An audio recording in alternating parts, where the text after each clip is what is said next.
evaluar, como son valor presente, serie periódica, tasa interna de retorno, beneficio menos costo y beneficio entre costo. Ya hemos hecho, les digo, varios ejercicios acerca precisamente de estos temas, ¿no? Gracias. Ok, a ti.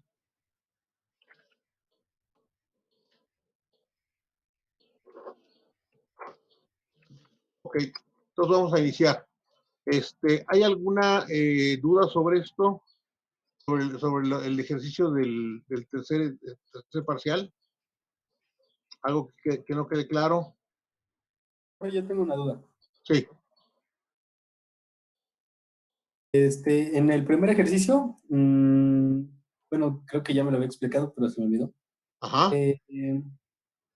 Cuando definimos el valor de salvamento, Sí. aquí en la parte de ingresos grabables, ¿cómo sabemos cuándo es un ingreso grabable o Ok. no? Es en función de la base que has tomado de depreciación. ¿Sí? Ahorita, si quieres, vamos a explicar este ejercicio y ahí te aclaro tu duda. ¿Hay alguna otra duda específica? Sí, profe, respecto al último, al del árbol de sesiones. Ajá. Pero bueno, déjelo checo bien, es que me hice un poco bolas, pero ahorita se la comento. Sí. Ok, perfecto. Bueno, primero teníamos la parte de lo que es la resolución del tercer parcial y en su primer primer problema que se planteó era precisamente de flujo efectivo después de impuestos.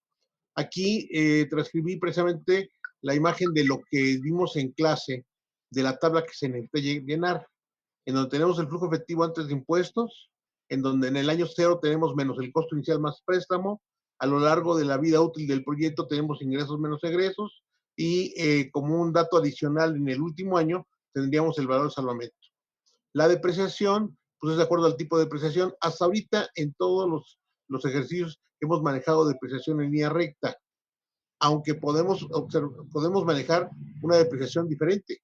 Se podría manejar una depreciación por doble tasa sobre saldos decrecientes, por suma del dígito de los años, de forma acelerada. Todos los métodos de depreciación que vimos serían sujetos a poder ponerse en esta columna.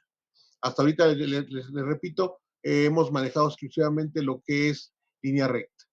Los intereses son de acuerdo al tipo de préstamo. Y aquí hablábamos que tenemos varias opciones. Tenemos, por ejemplo, lo que es el tipo de préstamo 1, 2 o 3. E incluso tenemos dentro del tipo 2 lo que serían años de gracia. E incluso tenemos todos estos temas son en base a intereses sobre saldos insolutos, donde nos cobran intereses de acuerdo a lo que debemos, al saldo que debemos, al saldo que todavía no es redimido, o sea que no es pagado. Incluso una de las cuestiones que anexamos en el ejercicio fue el manejar o considerar que fuera sobre saldos globales, que también vamos ahorita a analizar sobre eso. Mi ingreso gravable sería lo que es el flujo efectivo antes de impuestos, menos la depreciación y menos los intereses. Y aquí es donde se aclara como dato adicional del valor de salvamento, que dependiendo la base de depreciación, es si se considera o no ingreso gravable. Si mi base de depreciación fue costo inicial menos valor de salvamento, esto nos habla de que al final de la vida útil, en libros, el activo tendrá el valor precisamente del valor de salvamento. Si algo que vale el valor de salvamento lo vendes en ese mismo precio, por lo tanto no tienes ingreso gravable, no hay ganancia. Si la base de depreciación fue el costo inicial, quiere significar que la suma de tu depreciación corresponde al costo inicial de tu máquina. O sea, todo lo que costó el activo, todo lo depreciaste. O sea, no llegas a ningún valor remanente. O sea, tu valor al final de libros es un valor de 0. Si algo que vale 0 lo vendes en el valor de salvamento, entonces este valor de salvamento es un ingreso gravable. El impuesto lo hemos manejado como un porcentaje del ingreso gravable, ¿sí? El impuesto. Y esto comentábamos que es en forma muy general, de acuerdo a las leyes, de acuerdo a las normas de la contabilidad básica. Ya en la actualidad es mucho más complejo el cálculo del impuesto porque hay muchas cuestiones que no se consideran como realmente no son ingresos, simplemente el cambio en la posición del dólar implica una ganancia virtual.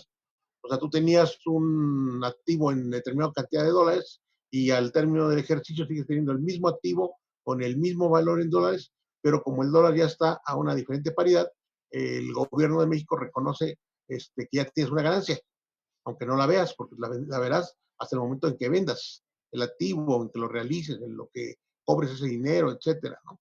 Porque conviertas, si tienes una cuenta en dólares y la vas a convertir a pesos mexicanos, pues hasta el momento que la conviertas a pesos mexicanos tendrás ganancia, mientras no hay ganancia. Pero como el tipo de cambio, si se llama cambio, para el gobierno es como si ya tuvieras tenido la ganancia, aunque lo tengas en el banco y no hayas hecho tu cambio de moneda. Después tenemos el abono a capital que también obedece, junto con los intereses, al tipo de préstamo. Y tu flujo efectivo después de impuestos, en el año cero, pues se va directamente tu menos costo inicial más préstamo a flujo efectivo después de impuestos. Y a lo largo de la vida útil tendremos el flujo efectivo antes de impuesto, menos los intereses, menos los impuestos y menos el abono a capital.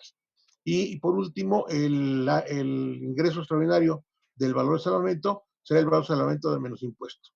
En el entendido que si tu base fue costo inicial menos valor de salvamento y tu ingreso grabado fue cero, pues tu impuesto será también cero. ¿Ok? Esa es simplemente la explicación de lo que ya hemos visto de esta tabla. Comenzamos con los datos que se tienen. ¿Sí? Tu flujo efectivo antes de impuesto, habíamos quedado que era menos costo inicial más préstamo, tus ingresos menos egresos y tu salvamento.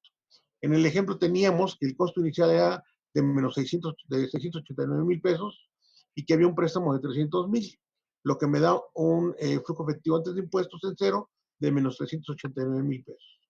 A lo largo de la vida útil tendríamos ingresos menos egresos. Considerábamos que los ingresos eran variables, o sea, era X menos los egresos de 225,000 pesos. Y por último, en el año 10 tenías un ingreso extraordinario de 147,000. Pues aquí lo único que hicimos fue hacer la resta de costo inicial más préstamo. Se hizo de esta forma para que se visualizara precisamente que tenemos ese tipo de dónde provienen esos 89,000 pesos. Posteriormente tenemos lo que es la depreciación. La depreciación se hizo en línea recta, ¿sí? Y era precisamente la base de depreciación, el costo inicial menos el valor de salvamento. Aquí podemos ver precisamente la tabla de depreciación, ¿sí? En el año 1 tenemos un valor en libros de 689,000. Acuérdense que el factor de depreciación es el inverso de la vida útil. Si la vida útil es de 10, su inverso sería 0.1. La base de depreciación, como lo manejamos en el enunciado, era costo inicial, 689, menos el valor de salvamento, que eran 147,000, nos daban 542,000. La depreciación en todos los años era de 54,200, y como podemos observar en esa tabla, al término de los 10 años, el valor en libros es de 147,000. Esto es lo que vale mi activo al término de su depreciación a los 10 años. Por lo tanto, en el año 10, cuando vendamos el activo en 147,000 pesos, no tendremos ganancia, porque algo que vale 147,000 lo vendí en el mismo precio, ¿sí? Y entonces ahí precisamente no hay ganancia y no habría impuesto también, ¿sí? De la tabla de depreciación en línea recta solo se copia la depreciación anual, que es factor por base, se aclara todavía, y la base es costo inicial menos valor de salvamento. 689,000 menos 147 son 542,000, el factor de depreciación es el inverso de la vida útil, que sería igual a 0.1. ¿Hasta aquí dudas? ¿Nada? No, profe. Profe, la Sí. única manera que cambie la base de depreciación es que nos lo indique el problema, Claro. ¿no? Sí. O sea, dependiendo, para efectos de examen, todo tiene que ser perfectamente estipulado. O sea, no se les puede dejar a ustedes la libertad de que definan si van a manejar el costo inicial o costo inicial menos el salvamento. Ya en su vida profesional, normalmente lo que se elige es el costo inicial, la totalidad. O sea, lo que tú pretendes es que la depreciación sea lo más grande posible. ¿Sí? ¿Por qué? Porque al tener una depreciación más grande año con año, pues tu base de impuestos y tu impuesto correspondiente será menor. O sea, aunque lo pagues al final de su vida útil el impuesto, no será la misma cantidad de pesos que pagues al final de la vida útil que la cantidad que pases ahorita, porque tienen diferente poder adquisitivo. Por eso es que se manejaría como base recomendable dentro de lo que es la contabilidad o la cuestión del negocio, que la base de depreciación sea el costo inicial. Pero ya para examen sí se da específicamente todo el detalle de cada uno de estos. ¿Ok? ¿Dudas? No, ¿Nada? profe. Ok. Todo claro. Continuamos. Siguiente columna. La columna son los intereses, que es de acuerdo al tipo de préstamo. Aquí está precisamente la tabla de intereses, en donde tenemos el saldo inicial, cuánto fue lo que pedimos prestado. Pedimos prestado 300,000. El pago de intereses es del 15% sobre el saldo insoluto, o sea, sobre lo que todavía tengo como remanente. Del 15% por 300,000 me da 45. Aquí, por ejemplo, hay uno de los errores. Alguien mandó su tarea, o bueno, este ejercicio, para que fuera revisado, y había una discrepancia entre el valor que daban como punto de equilibrio y el valor que yo les di en este ejercicio. Revisando paso a paso la cuestión, esta persona hizo el 15% en el primer año y después mágicamente cambió a 12%. O sea, por eso es que la depreciación, los intereses en los siguientes años no coincidía con esta tabla. O sea, son detalles que precisamente les puede pasar a ustedes ya en el caso del examen, del examen. Aquí, por ejemplo, hay mucho cuestionamiento de que si hay ese error, pues es un error simplemente de que en lugar de meter el 15 se equivocó y metió el 12. Pero esto puede en un momento determinado, imagínense ya en la vida profesional, el que le digan a un industrial que va a invertir 200 millones de pesos, pues ahí sabe que sí me equivoqué nada más en esto, pero yo le dije que el negocio iba a ser rentable cuando no lo fue. Pero fue un error nada más pequeño, o sea, me equivoqué aquí en el porcentaje nada más, ¿sí? O sea, no sería tan válido. En el examen te bajan puntos, pero en la vida profesional te corren, ¿sí? Entonces, por ejemplo, aquí tendríamos 300,000 pesos del saldo inicial para el primer año y voy a pagar el 15%, sería 45,000 de intereses. Mi abono a capital es de 50,000 porque es del tipo 2. El tipo 2 es abono a capital constante. Entonces, los 300,000 pesos que debo los voy a repartir entre el plazo, que eran 6 años, ¿verdad? O sea, aquí faltó copiar el último renglón, porque el plazo era 6 años para que se tuvieran 50,000 pesos cada año. O sea, aquí debía ser 50,000 pesos saldo inicial, los intereses corresponderían a 7,500, ahí sí se copió los 7,500, pero no aparecen en la tabla. Ahorita estoy viendo este error. ¿Ok? Entonces el tipo de préstamo es 2, abono capital constante, los intereses son sobre saldos insolutos, sobre lo que se debe, y de la tabla de préstamos se consigna la columna de intereses, que es esta columna, la tasa de intereses del 15% del saldo del préstamo. Hasta aquí queda claro el cálculo de intereses. ¿Dudas? No, profe. Ok. Por ejemplo, Sí. si fuera en vez de saldos insolutos, sobre Si fuera saldos sobre saldos globales, es sobre tu los abono a 200. capital no cambiaría. Seguirían siendo 50,000 pesos cada año. Y los intereses todos los años serían de 45,000 pesos. ¿Sí? Ah, ok. Sí, está Porque te bien. van a cobrar sobre lo que te prestaron. No importando que haya una disminución en el saldo del préstamo, ¿sí? Debería de disminuir, como se ve aquí, deberían de ir disminuyendo los intereses. Pero en intereses sobre saldos globales, te cobran sobre el total que te prestaron, no sobre lo que debes. Esa es la única diferencia entre saldos insolutos y saldos globales. ¿Okay? Sí, profe. Bien. Seguimos con la siguiente columna, que sería mi ingreso gravable.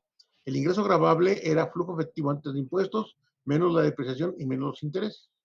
Entonces, vamos a analizar el año 1. Tendríamos ingreso gravable es igual a flujo efectivo antes de impuestos menos la depreciación menos intereses.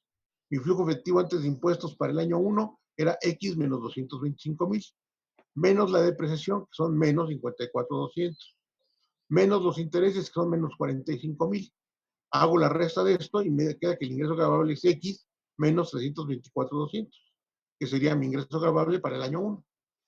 Si así sucesivamente hago estos cálculos, si alguno tuvo el cuidado de hacerlos, habrá llegado precisamente a estos resultados.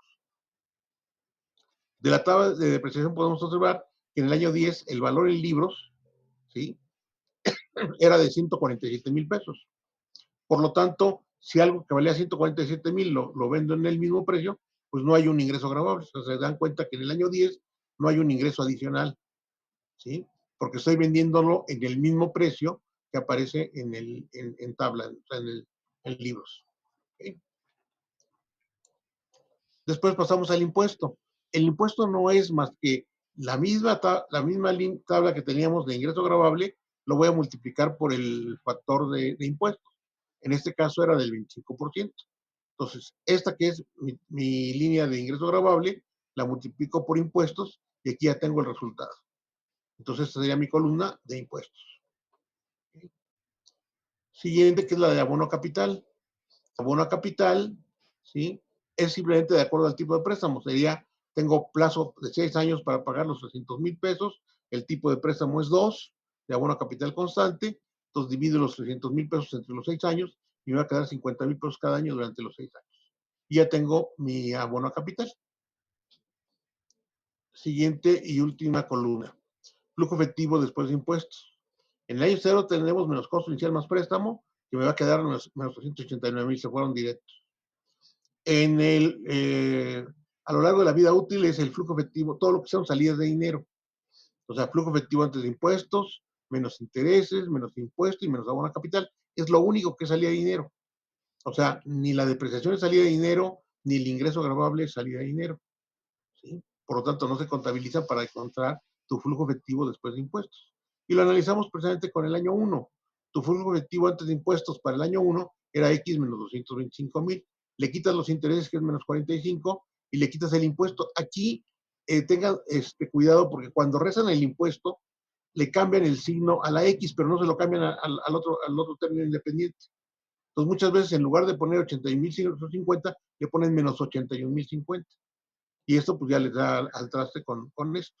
Es una de las cosas que tienen que tener cuidado cuando resten los impuestos a este flujo efectivo antes de impuestos.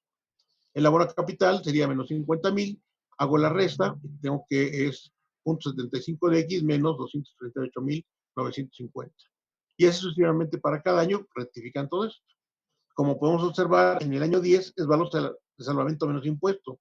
Mi valor de salvamento era 147,000, mi ingreso gravable fue de 0, el impuesto también fue de 0. Entonces va directamente los 147,000 al término del año 10. Siguiente. Esa ya es la tabla completa, cómo se visualiza.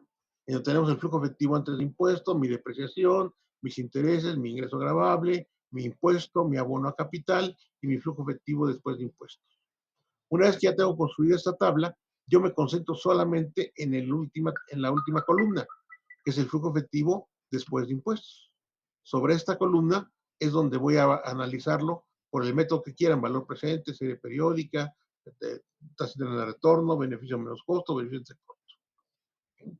Entonces, analicemos precisamente esta última columna. Si yo hago un diagrama de esta columna para que visualice que lo estoy viendo, tengo 389,000 en cero. Luego, 0.75 es una serie, 0.75 es una serie, y 147,000 es un flujo aislado al término de los 10 años. Si yo analizo, por ejemplo, los flujos independientes, comienzo con 238,950 y veo que hay un comportamiento. Si yo veo que cada vez están siendo menos el flujo efectivo, ¿sí? Aquí disminuyó de 238,950 a 233,325, disminuyó en 5,625. ¿Sí? Y si ya saco el diferencial entre 233,325 y 227,700, se vuelve a repetir los mismos 5,625. Entonces tiene esta forma, que esta forma, la que está en blanco, no es ni una serie ni es un gradiente. ¿Sí? Para que sea una serie, yo le completo estos valores. Al completar estos valores y ya convertir esto en una serie, pues me queda, para no alterar la ecuación original, me queda un gradiente en la parte superior. El gradiente en la parte superior valdrá 5,625 y la serie inferior valdrá 238,950. Y por último, del año 7 al año 10, que sería esta parte, tendría 155,200. Esta serie comienza su primer flujo en 7, su origen está en 6. ¿Okay? Entonces, encuentro el valor presente de este diagrama. El valor presente son menos 389,000 que ya están en el origen, más 0.75x, que es una serie. El presente de esa serie al 20% y en 10 periodos, 20% es mi TIMA y 10 serían el número de periodos. Más este gradiente, que es 5,625, el presente de un gradiente del 20% y en 6 periodos. Los 147,000 están en 10, es simplemente el presente de un futuro al 20% y en 10 periodos. Los 155,200, aquí estamos corriendo una serie pareja. Para no tener que referir esto a 6 y luego de 6 al origen, lo manejo como una serie pareja de 155,200 de 10 periodos.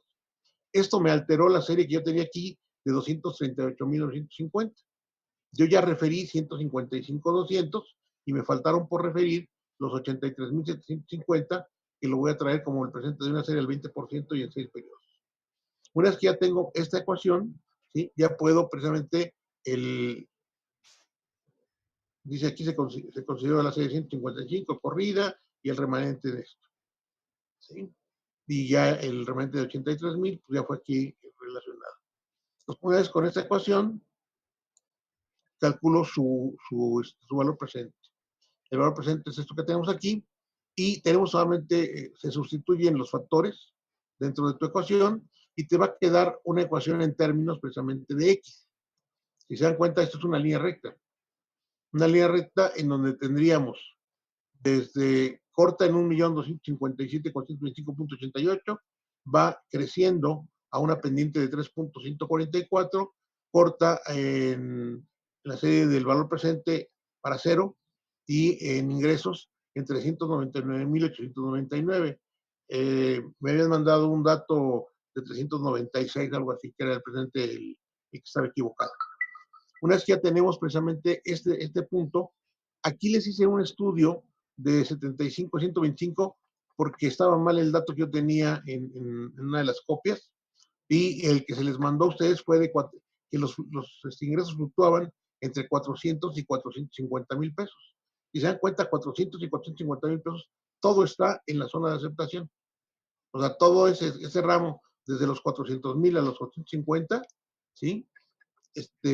Aquí estaba esta resolución que se había puesto originalmente, porque decía que existía una muy pequeña fracción que estaba en la zona de aceptación. No es cierto. Desde 400,000 ya está en zona de aceptación, ¿sí? Entonces, desde 400 a 450, todo esto está en zona de aceptación. Entonces, no habría cambio de decisión. Siempre sería rentable el proyecto, ¿sí? Y eso sería ya la conclusión de ese ejercicio. Profe, una duda. Sí.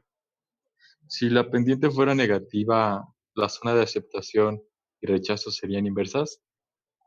Que fueran. De hecho, en uno de los ejercicios que hicimos, ¿sí? En donde se analizó para los ingresos, este diagrama comienza en este punto y va subiendo, ¿sí? Lo que nos indicaría que el punto de equilibrio estaría en una zona negativa, ¿sí? Aquí, por ejemplo, supongamos que esto, por algún motivo, no sería muy explicable, por ejemplo, que en cero tuvieras un valor. Si no tienes ingresos, ¿cómo es que es rentable el proyecto con cero, no? No es factible, ¿sí? No, o sea, me refiero a que si en el punto de equilibrio sigue siendo el mismo, pero la pendiente es negativa, ¿la zona de aceptación sería la misma? No, si la pendiente es negativa, entonces tú irías de abajo, ¿no? O sea, partiendo de este punto. Ve, por ejemplo, el caso, uno en donde la pendiente sería negativa, sería, por ejemplo, los egresos, el costo inicial, ¿sí? Si, por ejemplo, si tu equipo fuera de cero, o sea, que te lo regalaran, sería rentable el proyecto. En la medida en que va creciendo el costo inicial, ¿sí? La pendiente se va haciendo, es negativa, y va disminuyendo tu valor presente. ¿Sí? Sería en esa forma tu ecuación. Y ahí cortaría en el punto que quieras, y al principio, si te costase de cero a tal precio la máquina, el proyecto sería rentable. Y por arriba de ese precio ya no sería rentable. El mismo comportamiento tenía, por ejemplo, los egresos. Hasta un cierto rango de egresos, el proyecto es rentable. Si supera ese rango, ya no es rentable. O sea, la pendiente depende mucho de lo que estemos hablando. Aquí, por ejemplo, mientras más ingresos tengamos, pues mayor será mi valor presente, ¿sí? A medida que crecen los ingresos, crece el valor presente. No sé si con eso te quedó claro. Sí, profesor, gracias. Ok. ¿Sí? Entonces ya tenemos precisamente cuál es el punto en el cual se hace rentable el proyecto y cuál punto no sería rentable. Y profesor, Sí. una duda. Respecto a la pendiente, su valor, que es de 3.14 y demás, Ajá. esto representa que por cada Peso unidad que que tengas, ajá. cada Sí. incremento de un peso en los ingresos te Ajá. incrementa tu valor presente en 3.1443, ¿no? Que realmente es 3.1447. Ok, sí, solo quería aclarar eso. Sí. Perfecto. Ok. Pues, Bien. Después se hizo una propuesta en la clase anterior de qué pasaría si en lugar de tener un interés sobre saldos insolutos, fuera un interés sobre saldos globales. Ese sería el comportamiento, eso cambiaría, lo que habíamos comentado. Los intereses serían parejos, no importando que tú estuvieras disminuyendo. Al tener intereses parejos de 45,000 pesos durante los 6 años, esto haría que se modificara, pues se te modifica tu ingreso gravable, por ende se te modifica tu impuesto y se modifica el flujo efectivo después de impuestos. Aquí podemos observar que realmente ya no hay la presencia del gradiente, sino que tenemos una serie y otra serie acá abajo. ¿Sí? O sea, porque hay un cambio en cuanto que los intereses ya no son sobre saldos insolutos, sino es sobre saldos globales.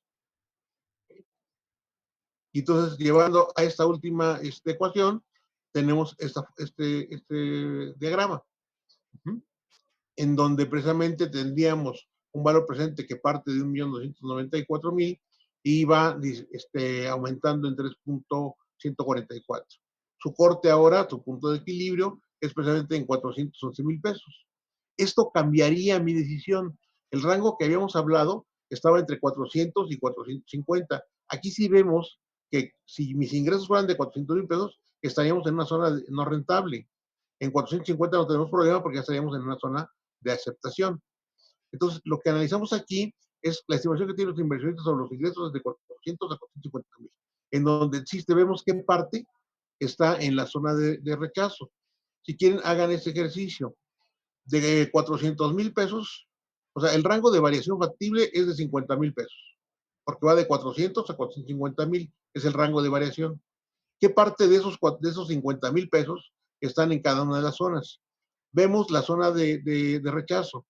Llega de 400 hasta 411,671.18. ¿Cuánto les da esto? Les daría 11,671.78, ¿no? ¿Sí? Sí. Ok, esos 11,671.78, que es la parte que está en la zona de rechazo, divídanlo entre el rango de variación factible, con 50,000. ¿Cuánto les da?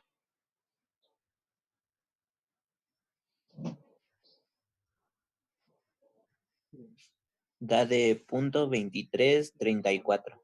Ok, que es precisamente el rango de variación que estaría en zona de rechazo, del 23.34.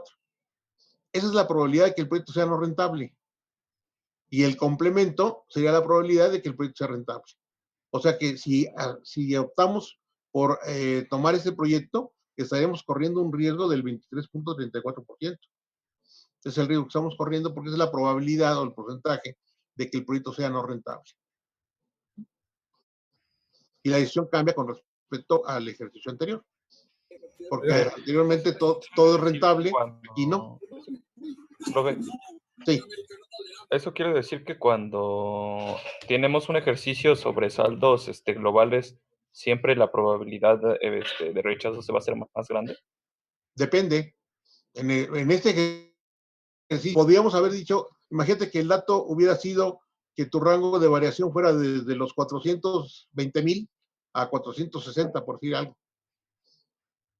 O sea, los 420 a 460 estarían en zona de aceptación.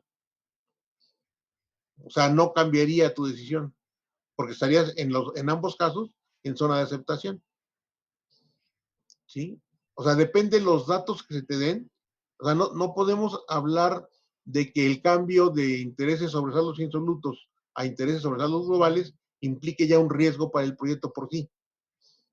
Depende de dónde estemos manejando. O sea, tienes que sacar tus números, sacar estas gráficas y poder ver dónde se ubica el rango posible de variación. ¿Sí quedó claro? Sí, profesor. Ok. Entonces, con esto terminábamos. No creo que todavía faltaba algún punto.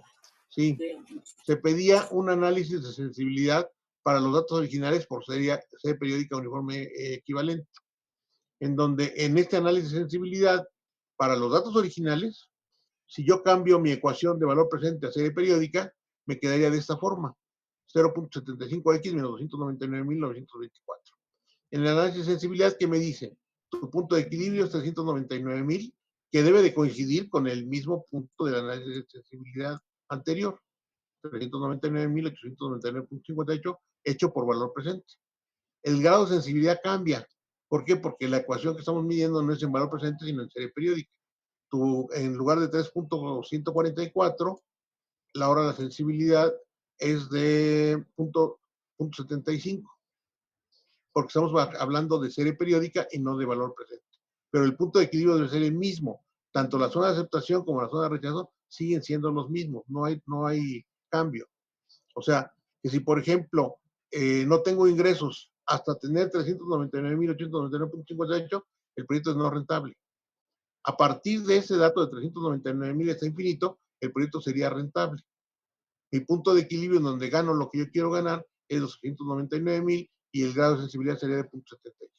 Aquí tendríamos ya un análisis de sensibilidad para los datos originales, ¿sí? En donde estábamos analizando los ingresos. ¿Hasta aquí queda claro? ¿Dudas? No, profesor. Ok. Profe, sí. con otras palabras, cuando muestra la primera gráfica de la zona de aceptación y zona de rechazo, cuando cae en 399.000, Ajá. algo así, Sí. se puede decir que ese es el punto de equilibrio, ¿no? Es correcto. 399. Pero, si te das cuenta, este valor, con 399.899.58, tu valor presente es igual con 0. ¿Sí? Si tu valor presente es 0, ¿inviertes o no inviertes? sí, invierto, ¿Por qué? porque me está dando el rendimiento que espero. Así es. Entonces, por eso es que tu zona de aceptación, si tú lo ves acá, ya en el análisis que hicimos, tu zona de aceptación incluye, este paréntesis cuadrado, a los 399. En cambio, en tu zona de rechazo no lo incluye, es un paréntesis abierto. ¿Ok? Ok. Aquí es importante Listo. el uso de los paréntesis. ¿Sí? Aquí, por ejemplo, es un paréntesis abierto, cuando ves infinito no lo puede incluir. ¿Okay? Y con eso terminaríamos el primer ejercicio. ¿Dudas sobre esto, sobre lo que es el flujo efectivo después de impuestos? No, profesor. Ya hicimos varios ejercicios. Es más global. ¿Cuál? Es que en internet lo de gravamen y me encontré que el gravamen está en operaciones financieras y también en bienes raíces. O sea, pero no entiendo bien cómo actúa el gravamen en la inversión. El gravamen en cuanto a qué datos, o sea, ¿dónde lo manejas? Por ejemplo, en banco Ajá. vi que por hacer operaciones financieras hay una tasa de interés para el gravamen y Ok, así. es el impuesto. Ajá, O sea, tu pero gravamen es presente, dependiendo el nivel de ingresos que tengas, ¿sí? Es cuánto te van a cobrar de impuestos. Les digo que, por ejemplo, para el cobro de impuestos no es tan simple como lo planteamos aquí en el ejercicio. Porque, por ejemplo, para el caso de los impuestos, tú lo que te están pagando de intereses sería tus ingresos. Y sobre ese ingreso tendrías que pagar un impuesto. Pero en situaciones bancarias no te cobran sobre lo que te pagan de intereses, te cobran sobre tu ganancia real. Yo puedo estar teniendo cobro de intereses bancarios, pero si la inflación que tengo en el ejercicio supera a estos intereses, realmente no estoy ganando nada. O sea, estoy ganando más pesos, pero más pesos que tienen menos poder adquisitivo, porque se lo comió la inflación. Entonces, aquí, por ejemplo, el gobierno dice, solamente me vas a pagar sobre tu ingreso real. Y el ingreso real sería ver precisamente cuánto fue lo que te pagué de intereses y cuánto fue la inflación. Entonces, a los intereses que te están pagando se les descuenta la inflación y solamente sobre el remanente es sobre lo que te graban el impuesto. ¿Sí? Y así tenemos, por ejemplo, peculiaridades en cada uno de los diferentes ingresos que tengas. Cuestiones que no se pueden plasmar dentro de la evaluación económica porque sería muy detallado, tendríamos que analizar demasiados casos que quedarían ya en la competencia de un contador y no del término de ingeniería, ¿no? Nos desvincularíamos mucho, tendríamos que manejar muchas cuestiones contables que podrían en un momento determinado, pues que no avanzáramos en lo que es el flujo efectivo después de impuestos, no lo entenderíamos, y ya cuando lo hagamos ya en la vida profesional, pues tendremos que empaparnos en todas estas cuestiones fiscales y algún contador nos auxiliará para poder construir tu diagrama de flujo efectivo después de impuestos. ¿Ok? Porque había muchos conceptos que son considerados para el pago de impuestos y que dentro del esquema que nosotros manejamos, muy simplista por cierto, no fueron considerados. Lo que hablábamos, por ejemplo, de la ganancia de tipo inflacionaria, ¿sí? La ganancia de tipo cambiaria también, ¿sí? O sea, todo esto tiene repercusiones. Tienes que, por ejemplo, manejar la ganancia que comentamos, la ganancia inflacionaria, es, por ejemplo, tu dinero en el banco está perdiendo poder adquisitivo, ¿sí? Entonces has tenido una pérdida por tener tu dinero en el banco, ¿sí? Pero por otro lado, lo que tú le debes a los proveedores te repercute una ganancia inflacionaria, porque cuando te vendió el proveedor, te lo vendió a 10 pesos, cuando el poder adquisitivo de la moneda era diferente, y tú se lo pagas 1 o 2 meses después, cuando el poder adquisitivo de la moneda es menor. Aunque tú estás pagando la misma cantidad de dinero, estás pagando pesos con diferente poder adquisitivo. Y el gobierno considera que ahí estás teniendo una ganancia inflacionaria y que tienes que pagar impuestos por esa ganancia. Lo mismo te reconoce, por ejemplo, en el caso de tu deuda con clientes, deuda con bancos, etcétera. Tus mismos activos tienen una repercusión en el tiempo, se tienen que reexpresar. O sea, hay muchas complicaciones que sería, les vuelvo a repetir, difícil el poder meterlas dentro de un análisis completo porque nos desviaríamos al campo de los contadores. ¿Ok? Sí, gracias, profesor. Ok. Bien, con eso terminamos lo que es la parte de flujo efectivo después de impuestos. ¿Sí? Vamos a ver el siguiente ejercicio.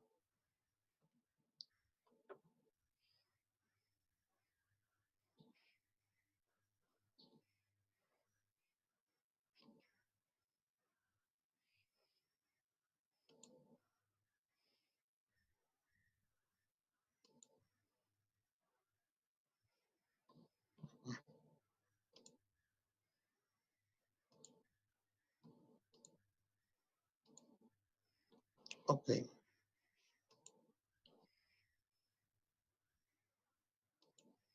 Este es precisamente el problema número 2, en donde se decía que un grupo de alumnos preocupados por el próximo partido entre las y hormigas deseaban poner un negocio de entradas clandestinas al estadio de fútbol. El negocio tiene los siguientes diagramas de flujo. Y aquí teníamos el costo inicial, el ingreso neto por anual por espectador, el valor de salvamento y la vida útil de 5 años. Entonces, en base a estos datos, veíamos cómo se encontraba, es un análisis para meter la inflación, donde teníamos que el diagrama estaba en pesos corrientes. ¿Qué implica que el diagrama está en pesos corrientes? Pues que ya tiene la inflación. La inflación durante todo el periodo es constante e igual al 12.69% anual y la tasa que se dispone para su evaluación era del 16% anual. Pero esa tasa del 16% anual estaba en función de la tasa preferencial en el tiempo y del riesgo involucrado, solamente de esos dos factores, de la tasa preferencial en el tiempo y del riesgo involucrado. No dice que esté en función de la inflación.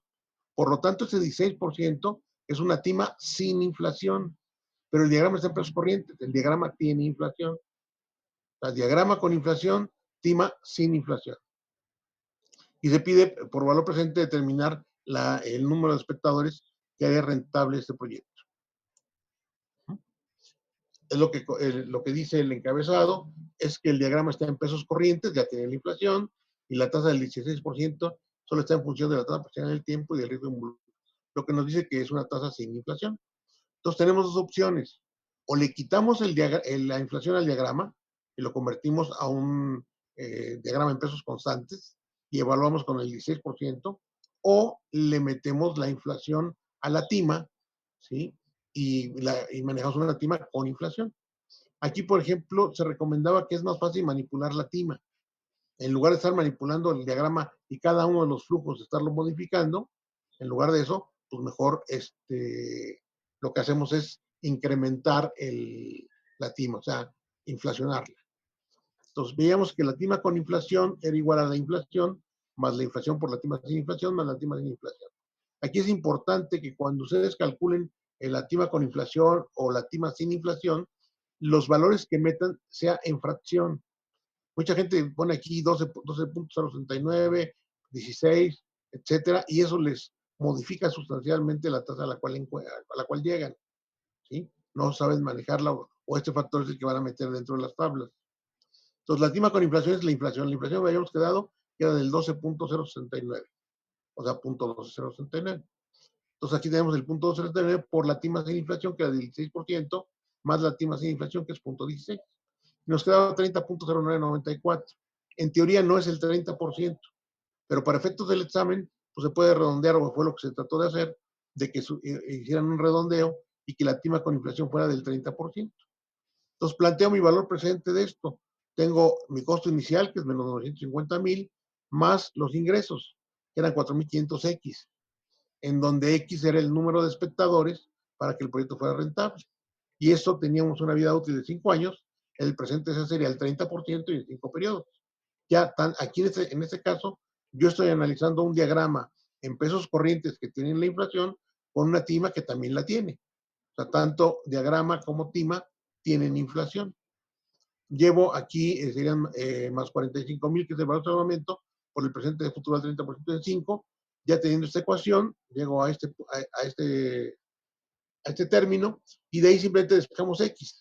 X me da 85.57, lo que me dice que para que el proyecto sea rentable, yo necesito por lo menos tener 86 durante todo el año, todas las veces que se lleve a cabo los partidos o mis ingresos, ¿sí?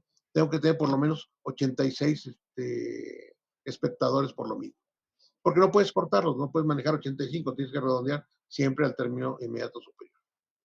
Y esa es la respuesta precisamente para ese ejercicio. El número de espectadores sería de 86. ¿Hasta aquí queda claro? ¿Dudas? Profe, de la siguiente lámina, Ajá. donde dice que la TIMA es con inflación, ¿de dónde sacó ese dato? Ok, dice, si el diagrama está en pesos corrientes y la TIMA, o sea, no es un dato, es simplemente si te das cuenta, en el ejercicio dice eso, ¿sí? Si tú revisas el ejercicio, dices que el diagrama ahora está en pesos corrientes y la TIMA te dice que ya tiene inflación, porque dice está en función de la tasa aproximada del tiempo, del riesgo involucrado y de la inflación. Si tienes ahí la redacción del problema, Sí, aquí lo tengo. ¿sí? ¿Qué te dice? En el inciso C, 3. Utilizando el mismo diagrama del punto anterior, pero considerando que la tasa ahora está en función de la tasa preferencial en el tiempo de la inflación, el riesgo involucrado. Ah, ok. ¿Sí? O sea, ya te está diciendo que ahora el 16% que teníamos ya tiene la inflación. Uh-huh. Entonces, Sí, bajo ya, esa ya. consideración de que el diagrama ahora está en pesos corrientes, sigue estando en pesos corrientes, pero que ahora la TIMA ya no es sin inflación, sino es con inflación. ¿Qué pasaría si la TIMA ya tuviera la inflación? Si la TIMA ya tiene la inflación, si ese 16% ya es con inflación, pues hago lo mismo. Analizo, pero ahora en lugar de poner el 30%, pongo 16%. Y esto me va a decir que el número de espectadores que tendríamos sería solamente de 64. O sea, sí cambia la decisión con respecto al punto anterior, porque ahora necesitas menos clientes para poder hacer rentable ese proyecto. Porque la TIMA con la cual estás evaluando ya no es del 30% como el anterior, sino sería del 16%. ¿Ok? Sí, Y eso gracias. te resolvería ese inciso. Luego te piden un análisis de sensibilidad Nos dice que si considerando los ingresos de 320,000 pesos anuales, ¿en qué porcentaje podrían variar esos ingresos sin que existiera cambio de decisión? Realice su estudio planteando las ecuaciones en valor presente. Aquí alguien me comentó que faltaban datos para el problema. No faltan datos, simplemente que ahora mis ingresos van a ser X. O sea, suponiendo que los ingresos, voy a hacer un análisis de sensibilidad para los ingresos. Considerando que ahora mis ingresos valen X, o sea, ya no está en función del número de espectadores, sino en función de cuánto valen los ingresos. Hago esto y llego a esta ecuación de 3.27, 4294X menos 928. Este es el comportamiento que tiene. Parto de ese valor de 928,000, va subiendo a una pendiente de 3.27 y el corte donde va a tener es de 283,000. ¿Sí? Me dicen que ahora los ingresos son de 320,000. Si se dan cuenta, los 320,000 están en zona de aceptación y me da una relación de 119,000 pesos. O sea, si mis ingresos fueran de 320,000 pesos anuales, mi valor presente sería positivo y por lo tanto el proyecto sería rentable. Entonces, con un valor de ingresos de 320,000 pesos, el proyecto es rentable, ya que su punto de equilibrio está presente aquí en 283,000. O sea, los 320,000 están cayendo en la zona de aceptación. Y, por ejemplo, me dicen, ¿en cuánto podrían disminuir los ingresos? ¿Sí? Sin que, ¿en qué porcentaje podrían disminuir para que el proyecto siguiera siendo rentable? Si se dan cuenta, de 320,000 al punto de 283,595, donde hay un cambio de decisión, hay 36,404 pesos. O sea, mis ingresos que yo tengo ahorita de 320,000 pesos tendrían que disminuir en 36,404.56 para que se hiciera no rentable. Estos 36,404.56, ¿qué porcentaje son de los 320,000 originales?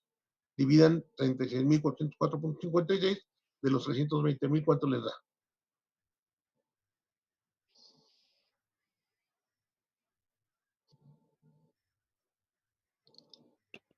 El 11.3, ¿no? Profe, ¿Cuánto? Les da 11.37, ¿no? Sí, profesor. ¿Sí? Precisamente ese es el... profe, Sí. yo duda. ¿Por qué utilizó el 16% en la ecuación de valor presente si había dicho que era 30 por la En el problema inflación? 2 sí. En el problema 2 sí. Pero en el problema 3, si te das cuenta, dice, considerando, no sé si tengas la redacción correcta, creo que así dice, considerando ingresos de 320,000 pesos anuales, ¿en qué porcentaje podría variar esos ingresos sin que existiera cambio de decisión? Realiza usted planteado las cuestiones por el valor presente. Pero ya es en la parte, para el tercer problema. En el tercer problema, te dicen que el diagrama está en pesos corrientes y la tima es con inflación.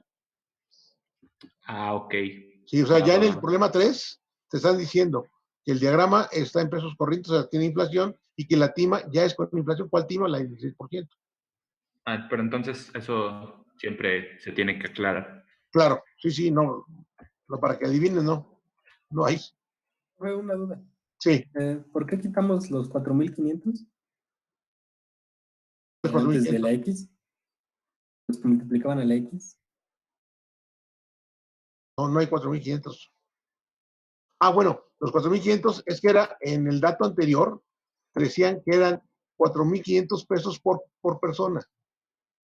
Si tú ves la redacción original, te decía que el ingreso neto anual era de 4,500 por espectador. Sí. Entonces, lo que te determinaba que fuera rentable o no fuera rentable era el número de espectadores. Así fue resuelto tanto para el punto 2 como para el punto 3, el primero. O sea, si te das cuenta, la respuesta en el 2, llegamos al número de espectadores. Y en la respuesta 3, en el primer inciso, también llegamos al número de espectadores. ¿Ok?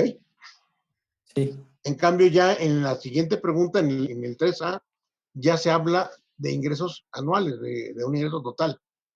Por eso es que ahí ya omitimos el caso de los espectadores, ya no depende del caso de los espectadores, sino depende de los ingresos originales, que en este caso son 320,000 pesos. Ok.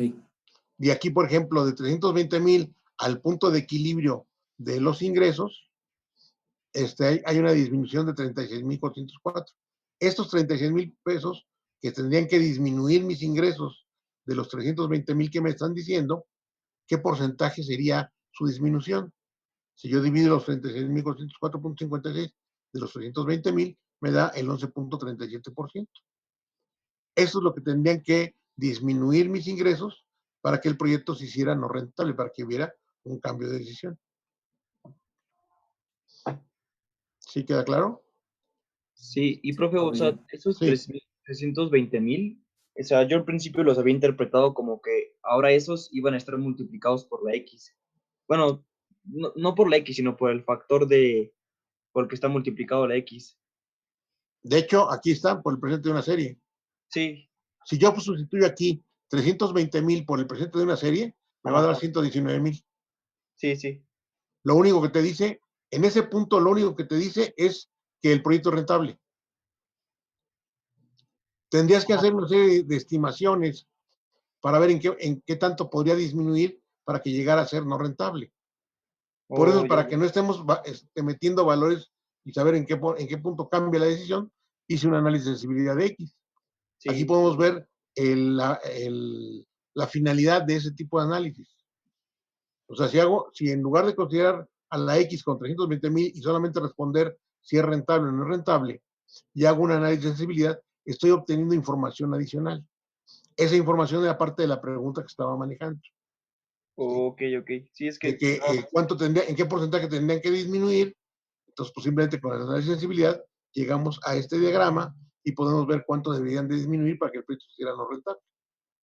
sí, ¿Sí? perfecto, sí, sí. O sea, no se les dice la mecánica, no se les dicen los pasos, No, pero se supone que ustedes, ya conociendo lo que es el análisis de sensibilidad, toda esta serie de cuestiones, pueden determinar qué herramienta utilizar para poder contestar la pregunta. ¿Okay? ok.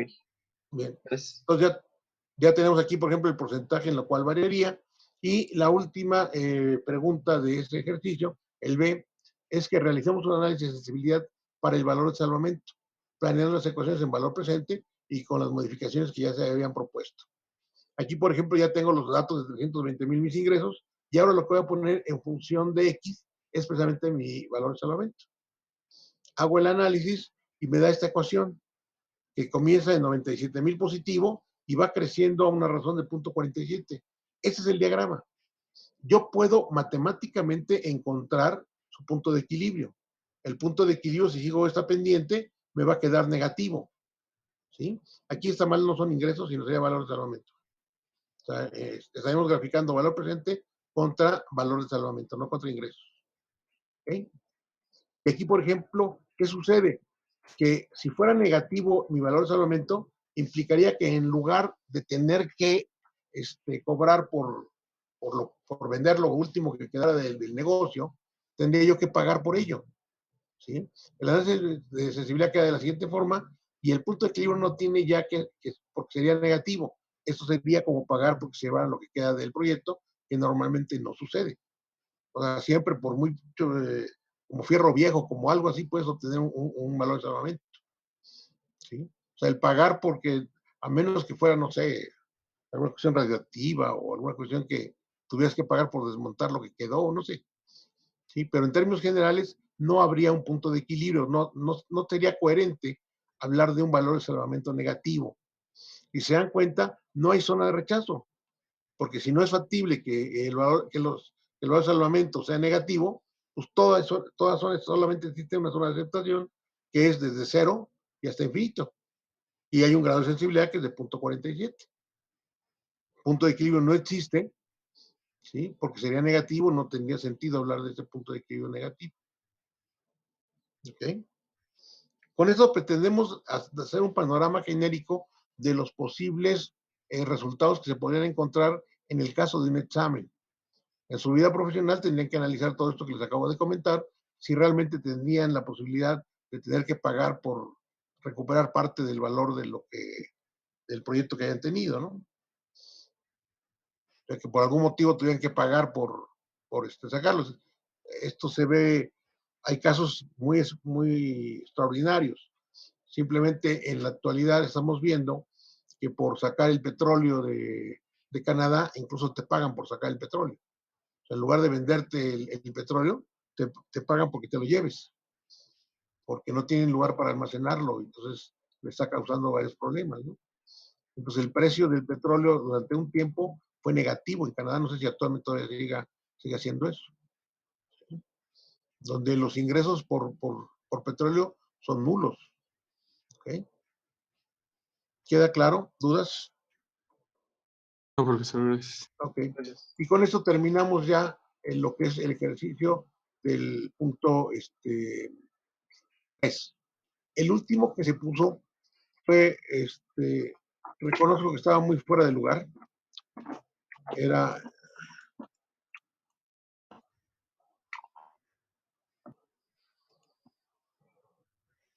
de hecho, tenemos 81 posibilidades, ¿sí? Entonces, se ven aquí,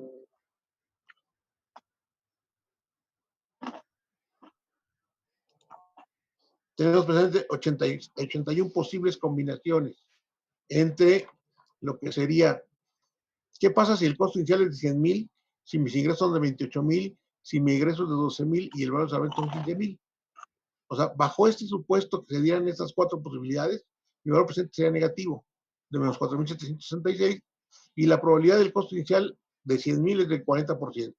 La posibilidad de los ingresos de 28,000 es del 3%, del 30%, la posibilidad de egresos de 12,000 es del 35% y la posibilidad de salvamento de 15,000 es del 10%. Multiplico estas posibilidades y la probabilidad de que se dé este valor negativo de menos 4,700 sería de 0.42%. Por lo tanto, el riesgo de que no se dé ese valor sería de 99,58. Pero aquí sería, tenemos que analizarlo. Este riesgo de que no se dé ese valor está hablando de que el valor es negativo. O sea, sería el riesgo de que no fuera rentable. Por lo tanto, la probabilidad del 0.42 sería la probabilidad de que el proyecto llegase a ser rentable. ¿Sí? Tenemos una probabilidad muy baja de que el proyecto sea no rentable, de menos 45. Todos los valores posibles, se dan cuenta, todos son negativos. ¿Sí? No hay ninguna combinación que tiene una probabilidad positiva. En todos los casos estás perdiendo. Entonces, pero esto te da la opción de ver lo complejo que puede ser en un momento determinado al estar incluyendo más variables. ¿Sí? O sea, veíamos, por ejemplo, cuando variábamos dos variables a la vez, la representación era precisamente una superficie y había juego de valores que podían ser rentables o no rentables. Aquí lo que tenemos ya es una matriz, en donde tenemos 4 factores en disputa: costo inicial, ingresos, egresos y valor de salvamento. Pero esta tabla me puede servir como una función experimental. De hecho, la opción 1 es la opción mejor para el proyecto. Es donde el costo inicial es el más bajo, donde los ingresos son los más altos, donde el egreso es el más bajo y el valor de salvamento es el más alto. O sea, en la mejor de los casos, donde se diera toda la cuestión optimista del proyecto, su valor presente sería negativo. O sea, no sería rentable. Aún con la situación más optimista en cuanto a costo, ingresos, egresos, valor de salvamento. Pero podemos, ya una vez que esto está precisamente en función de estos datos, de los datos que estamos metiendo aquí en este Excel. ¿Qué pasaría? ¿Cuánto debería de valer el costo inicial para que el proyecto fuera rentable? Tendría que disminuir en esos 4,700. Si yo en lugar de 100,000 pesos le resto 5,000, o sea, que le pusiera 95,000 pesos de costo inicial, ven que el valor presente es positivo. O sea, si logro que el costo inicial baje a 95,000 pesos, que no había probabilidad de que bajara, la probabilidad de que costara 100,000 era la probabilidad más baja, era el valor más bajo que se podría encontrar. Pero bueno, aquí podemos hablar, si pudiéramos bajarle 5,000 pesos todavía al costo inicial de los 100,000 al 95, el proyecto sería rentable, siempre y cuando todos los demás estuvieran dentro de la opción más rentable. Que mis ingresos fueran los más altos, que mis ingresos fueran los más bajos y que el salvamento fuera el más alto. Pero Profe, si no, sí. por ejemplo, o sea, para que costara 95,000, digamos que se podría pedir un préstamo, ¿no? En dado caso. No. ¿No? De todas maneras, te cuesta 100,000. Lo que habría es precisamente que al pedir un préstamo, tus ingresos tus egresos serían diferentes, porque tendrías precisamente que pagar, aparte del préstamo, tendrías que pagar tus intereses. Entonces habría una repercusión junto con el préstamo. Ok. Sí, o sea, no es de que el préstamo haga que te cueste menos. El préstamo lo único que te ayuda es para financiarte, por no tener el dinero, pero si tú haces un análisis con préstamo y otro análisis sin préstamo, verás que el análisis sin préstamo es más rentable que el análisis con préstamo. Solamente que tu TIMA fuera mucho mayor, mucho menor a muy mayor de lo que te están prestando. Solamente así sería más rentable. De que Ok, porque estoy invirtiendo menos dinero y estás pagando menos intereses. Pero normalmente las tasas de interés son más elevadas de lo que uno quiere ganar del proyecto, ¿no? ok. Supongamos que no conseguí el préstamo. Sigo teniendo los mismos 100,000 pesos.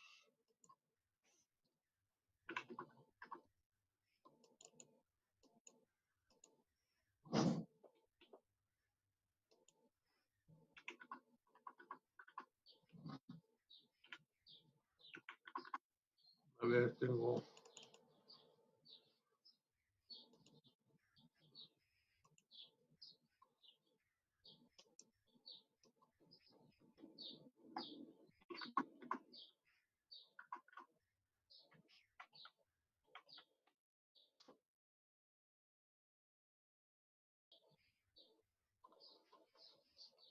¿Qué pasaría con mis ingresos? ¿Qué tendría que pasar en mis ingresos para que el valor presente fuera positivo? ¿Cuál sería la respuesta? ¿Aumentar? Aumentar. Imagínense que aumenta a 28,200.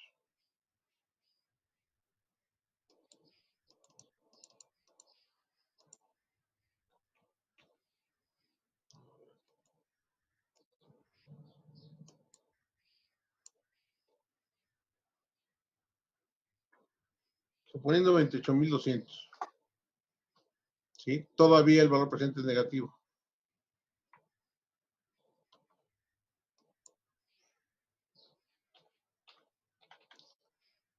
Con 28.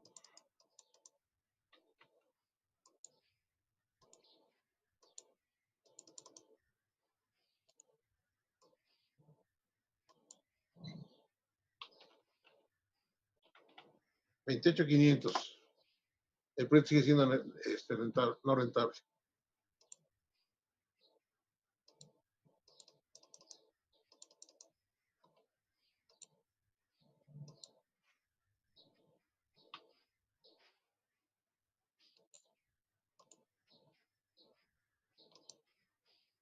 Pónganse unos ingresos de 30,000 pesos.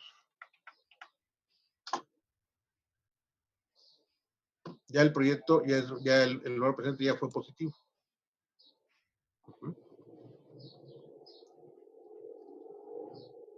Una observación. En la lista que se pidió el día de hoy, respondieron 25 personas. Y hay creo que 26 participantes. Hubo alguien que no se apuntó, Nada más como observación. Entonces aquí, por ejemplo, los ingresos tendrían que ser de 30,000 pesos para que el proyecto ya fuera rentable, siempre y cuando se siguiera manteniendo el costo inicial de 100,000, egresos de 12,000 y vamos al momento de 15,000. ¿Sí? O sea, podemos observar que mediante esta tabla yo puedo hacer una serie de juegos, una vez ya construida la tabla. Sí sería demasiado para un examen el hacer esta tabla, o sea, llevaría demasiado tiempo.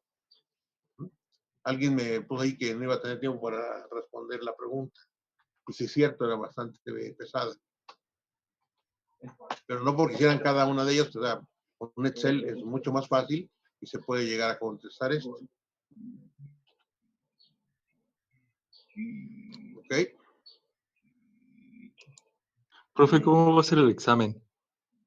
El examen va a ser, se les va a dar un examen, todavía no sé si se puedan manejar 2 o 3 tipos de examen o manejar un solo tipo de examen y que todos tuvieran esa posibilidad, partiendo de que el grupo es un grupo maduro, que no va a haber comunicaciones entre ustedes, etcétera, etcétera, ¿no? difícilmente puedo tener un control sobre la comunicación entre ustedes. Por eso es que se hablaba de de nosotros, profe. Sí, quedan ustedes. Porque al final de cuentas, el hecho de lo que ustedes digan o lo que ustedes pongan es simplemente se estarían engañando ustedes mismos. ¿Sí? Estarían diciendo que tienen los conocimientos o que de algo que no es cierto, que no lo tienen. Por eso es que a lo largo del semestre se les va preguntando si hay dudas. ¿Sí? Si hay algo que